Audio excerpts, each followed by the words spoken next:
In the Quran, there is a glorious passage which references a God who does not change the condition of people until they change what is inside themselves. Irshad Manji is a Muslim who embraces her faith and the Quran and defies dogma. She directs the Moral Courage Project at New York University. She writes newspaper columns and thought-provoking books filled with many wake-up moments. Her newest is Allah, Liberty, and Love, the courage to reconcile faith and freedom. It is my pleasure to welcome Irshad Manji back to Studio 4 to tell us more. And it is back to Studio 4 because I've been here on a few occasions with you and enjoyed every conversation. Well, when we had our first one, your label was the Muslim refusenik. Yes, but that did not refer to me refusing to be a Muslim. Refusenik is just somebody who refuses to join an army of automatons or robots in the name of God. I've always been a very deep believer in God. I just don't believe in conformity. I know that. I know you were kicked out of school. Well, the madrasa, the Islamic religious school. Public school did very, very well there. But at the madrasa, you stirred things up. Only by asking simple questions.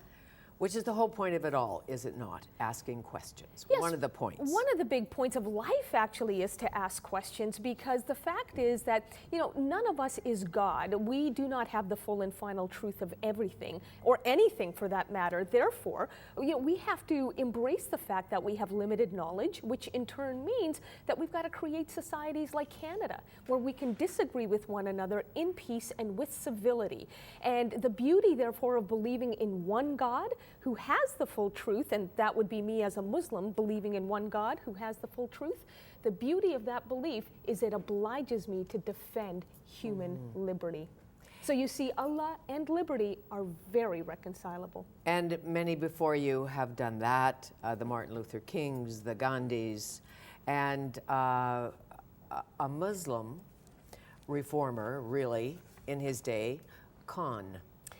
Yeah. Abdul. Yeah, by the way, Ghaffar. Last name is spelled K-H-A-N, so I don't want anyone thinking Khan, like as in con artist. No, okay, K-H-A-N, got it. Ghaffar Khan was his name, and he was, in effect, Islam's Gandhi. He actually lived at the same time as Gandhi. He came from the northwest frontier province of Pakistan, the area of the world that is now overrun by the Taliban. But this guy showed that it could be so different, because he used the Quran, Islam's scripture, to promote thorough equality between women and men, to promote, if you can believe it, Muslim-Hindu unity. And it was on that basis that, frankly, he was completely ostracized by the Pakistani government. His story is no longer told in Pakistan or outside of it. I tell his story in Allah, Liberty, and Love, and moreover, Fanny, I ask all of my readers, Muslim and non-Muslim, to go to their local schools, one teacher they know, one city councilor they know, and lobby to have Ghaffar Khan's story told in the social studies curriculum. Imagine, that would give young Muslims something wonderful to aspire to, and it would give non-Muslims the understanding that, frankly, Islam is capable of better than what we see in our news headlines. But as you know, reform-minded Muslims are not leaping out of closets. Not yet. To proclaim themselves free thinkers. Not yet. Well, with one huge exception, and that huge exception truly is huge, and you know where I'm going with this, the Arab Spring. Right, the uprisings in North Africa and the Middle East. The last time you and I spoke a few years ago, I could not have said to you, just look at what's going on in the Middle East right now, and you'll see the freedom for hunger, the hunger for freedom, the thirst for freedom that I've been talking about all along. Today, I can tell you that because you're seeing it with your own eyes. So the beauty of my journey, at least, is that I've come to realize, a reformist Muslim like myself, I'm not alone. Not alone anymore. Well, you were never completely alone, but you were causing a bit of a disturbance in the community, as you know. Some argue I still am, but look, it's a new generation of Muslims who has reached out to say, love what you're saying. We know we need positive change in how we practice our faith. Now, Irshad, show me how to go about it. How do I speak my truth to my parents when I'll be accused of dishonoring my family? So the hows of reform are as important Very as the much why. so. And as you know, Robert F. Kennedy talked about speaking truth to power. Yes. Truth to power. If you have the guts. That was, well, you have to have the guts if you're going to have any kind of, integrity, saying that I want to live in a world that should be better for my children. You talk about Robert F. Kennedy. He's the one who coined this wonderful phrase, moral courage, which is in essence the willingness to speak up when everyone else wants to shut you up. And that is what I teach at New York University. That, in fact, is what this new book, Allah, Liberty, and Love, is all about. So moral courage starts with love, with what? Moral courage starts with the recognition that we are all members of communities, and we define what those communities are.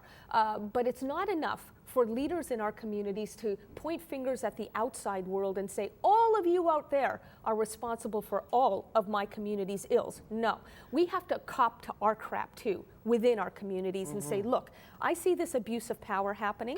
I am going to speak up about it. And I know that in doing so, I will take backlash. And Fanny, you and I both know there is no more painful backlash in the world than one from your own people. But this is why Kennedy pointed out that moral courage is more rare and more valuable than bravery in battle or even great intelligence. He called it the one essential vital quality needed to change the world.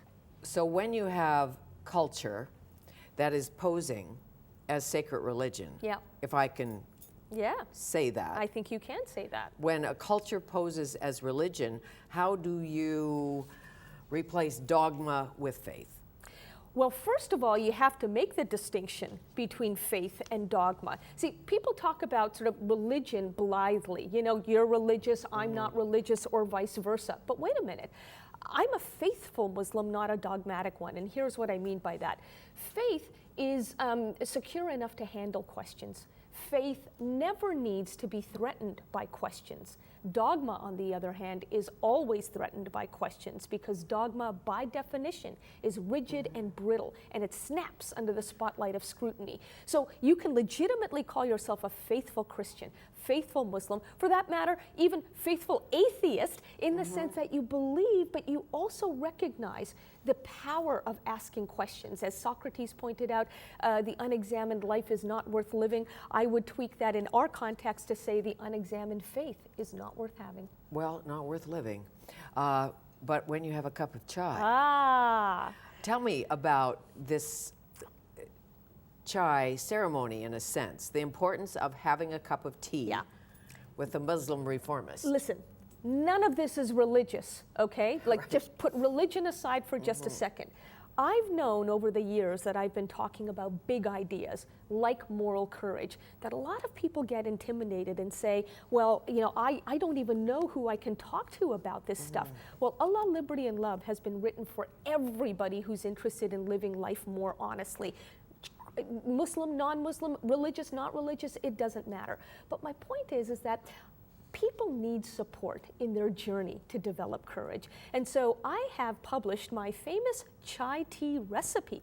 At the end of this book, it's a simple recipe. I made it just before we came on set. Here you are drinking my chai tea.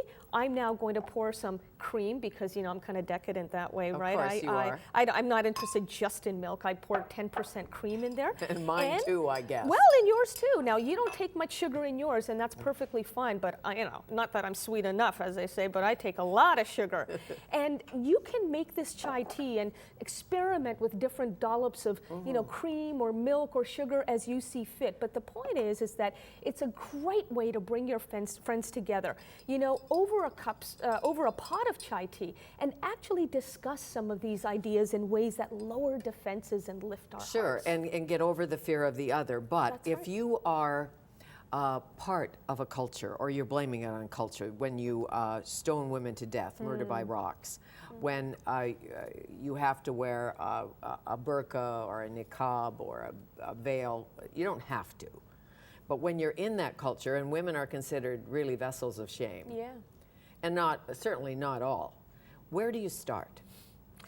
Where you start, it depends on whether you're Muslim or non-Muslim. But I think that the starting point for everybody is to ask questions, and here's the key, out loud, because we've all got questions, right? And most of us actually keep them inside of us because, you know, we don't want to offend, or we fear being accused of being called racist or bigots or Islamophobes.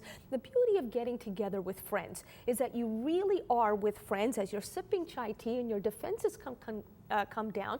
You can say to each other, okay. So Irshad in this book is talking about, you know, the need to ask questions about what happens in other people's cultures and not just our own. What questions do we have? Let's talk safely in this environment. And as you do that, you begin to develop the backbone to then ask a Muslim, for example, the questions that you've got.